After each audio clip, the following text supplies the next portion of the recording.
ปตักกินังปตักกินังมโนกัมมังปณิติเตปตักกินังนิกัตตวาดาพันตัเถปาทาเกเนสาธุสาธุสาธุสาธุดีๆมีเองเด้อเอาโอ้ตรงน้ำนี่เด้อแบบนี้เด้อตรงไปข้างเพื่อนนั่นแหละเอาโอ้ตรงไปลุ่มมากันหน่อยตรงน้ำให้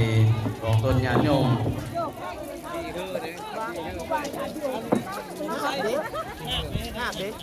เอามาเลยรถเลยบ่เอาแค่เอาเขามาหน้ารถเลย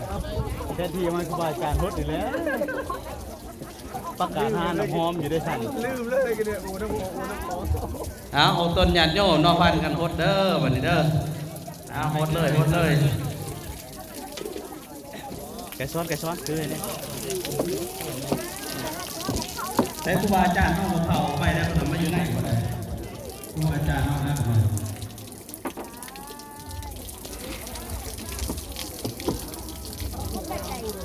พูดทำเป็นไง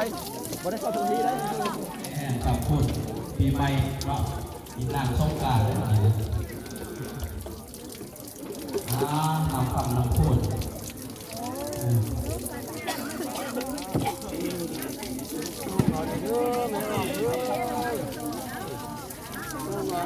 น้ำคำเลยมีแดงขึ้นน้อย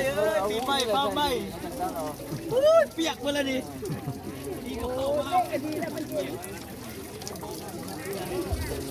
เอาฮดๆกันก่อนจ้ะ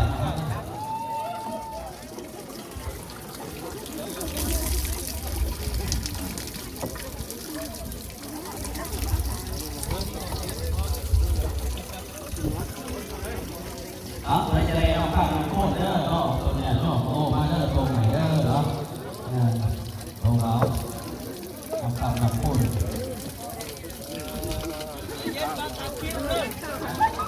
คนทำกับข้าวแล้วจะแซ่บ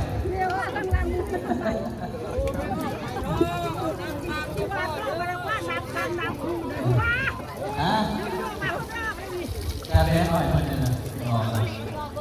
รบโตหน่อยครับโอ้ได้หน่อยครับนี่บอก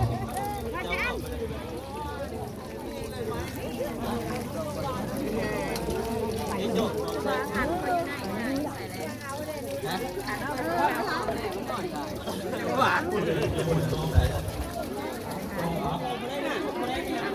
วัดละวันอ่านเลย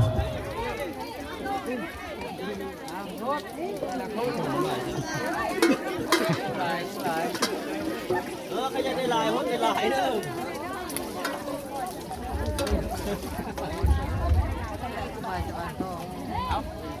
พูดเลยจ้าเอาไปเย็นเอาไป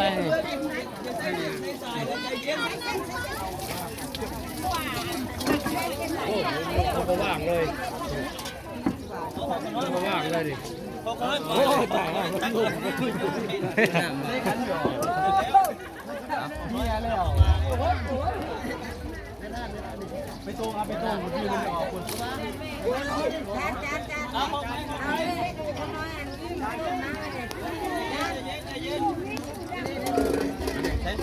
ของเฮาเนี่ยไปชุบ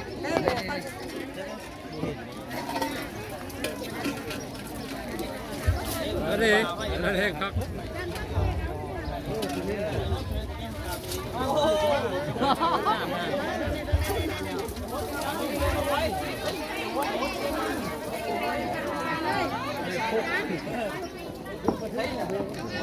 หลายเลยเต็ม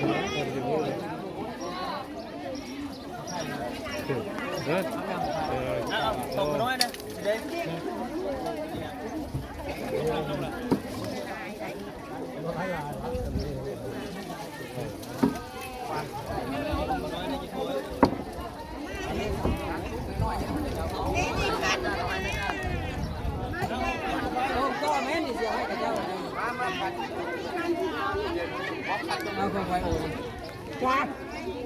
จาน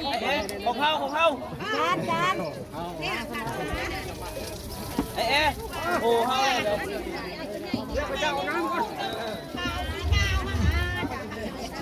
จาน เอาคู่ตามมือเดียว โอ้ยได้ได้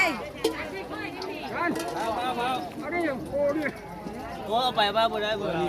เอาแม่ไม่เอาเจ้าข้านี่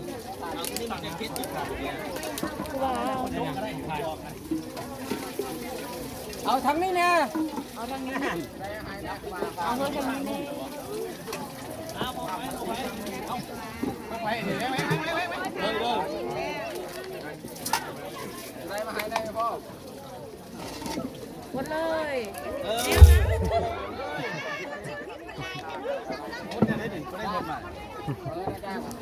เปียกเพิ่นแล้วนี่น้องแม่เอาส่งเลยเด้อตัวนี้เข้าไปตัวนี้